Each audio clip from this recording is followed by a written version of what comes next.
I must begin first by extending gratitude on behalf of Tree of Life congregation to all of you of the Episcopal Church for your continued hospitality these 5 years since we were forcibly removed from our own house of worship.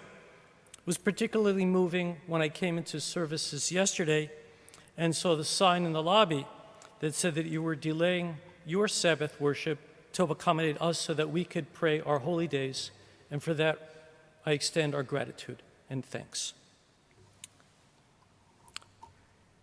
The Episcopal bishop and a rabbi are playing a round of golf.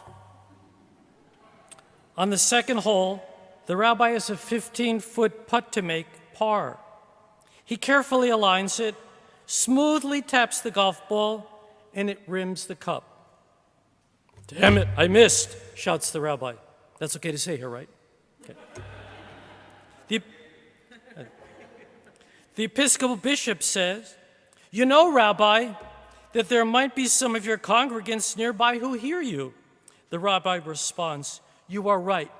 I will be more careful." On the fifth hole, a par 4, the rabbi has a 10-foot putt for a birdie.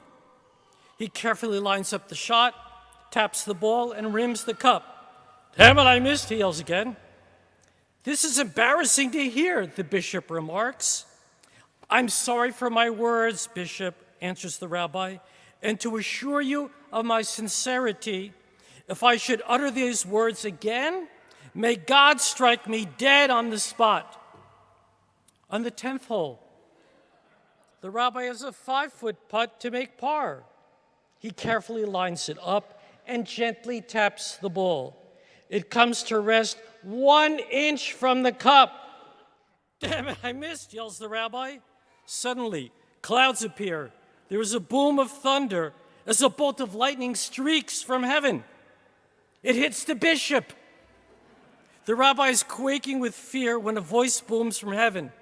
"Damn it, I missed."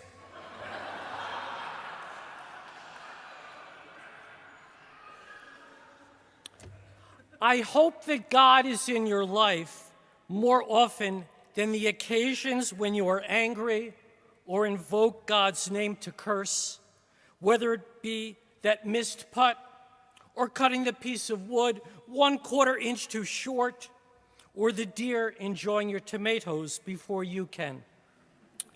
I wonder if more people have become idolaters than we realize or recognize.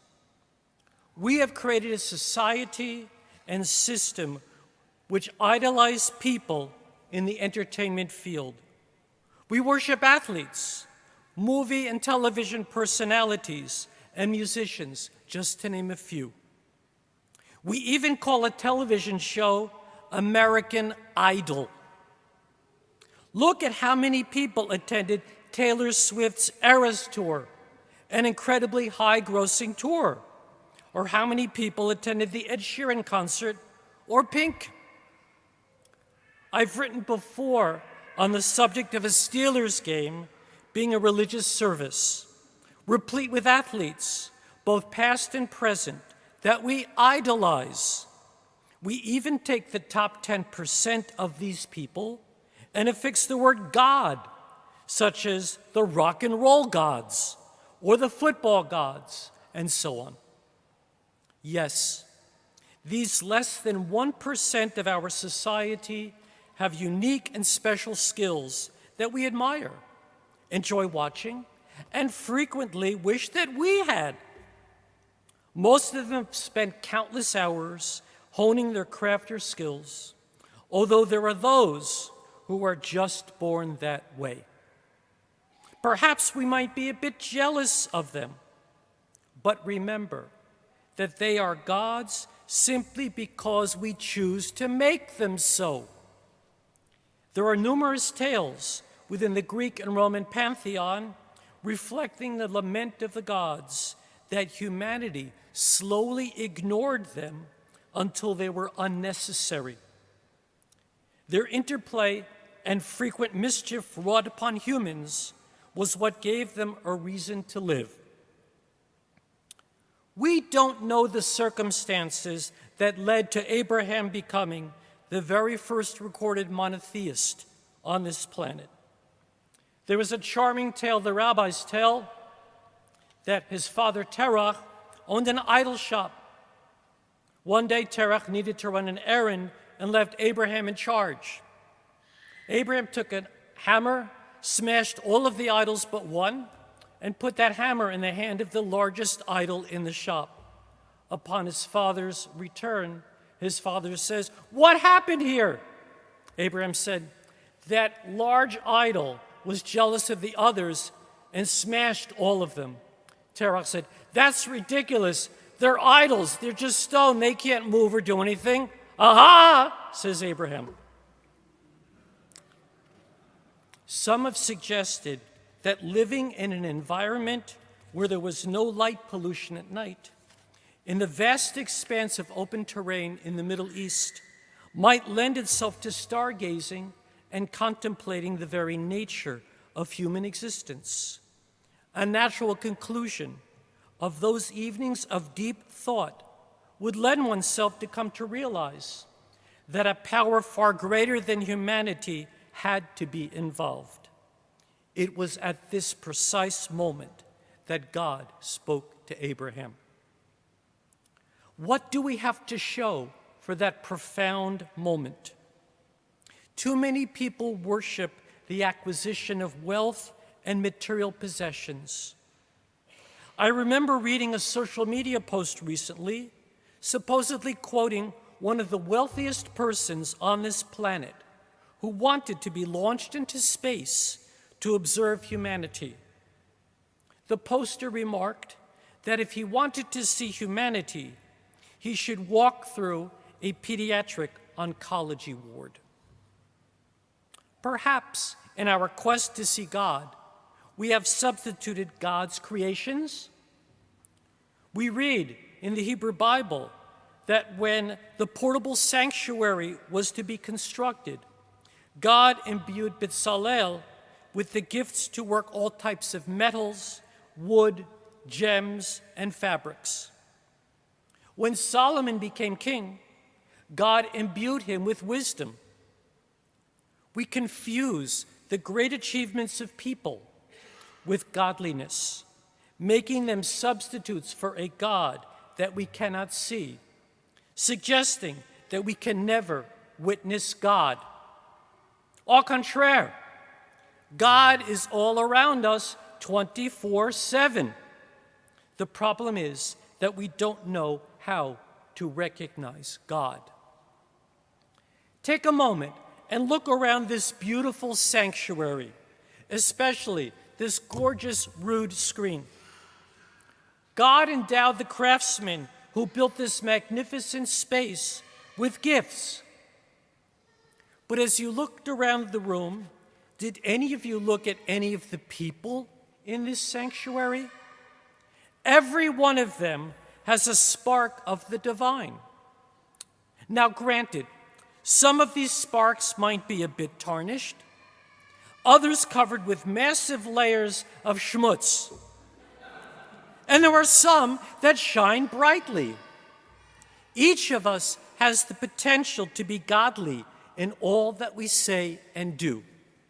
We don't have to go to a Taylor Swift concert nor a Steelers game to experience God. We've forgotten how to. I witnessed God's hand when I held my granddaughter Lily 15 minutes after she was born. I witnessed God when I sit in my backyard and hear the concert of birds. I witnessed God when I observed a retired Steelers player demonstrate compassion during the trial these past months. I witnessed God when I cried out to take my pain away, and God answered me. I witnessed God in the magnificent fall foliage as the divine painter brushstrokes the forests. God is all around us, but our lives are like streaming apps. We keep scrolling through the massive lists, even jumping from app to app in search of meaning in our lives. forgetting the answer so simply put by Dorothy in The Wizard of Oz. There's no place like home. There's no place like home. I remember as a child, as I'm sure some of you may as well, how we had to adjust the rabbit ears to get the best picture. Some of you will have to take a moment to explain to the younger generations in this space my reference to the Dark Ages. I even recall technology where we could turn the dial to adjust the roof antenna. That's what we need to do in return for our search for God.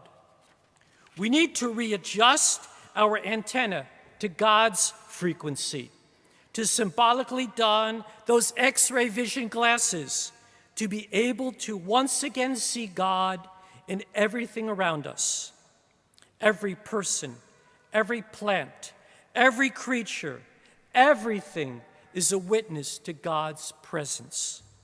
Even those we idolize are witnesses to God's presence.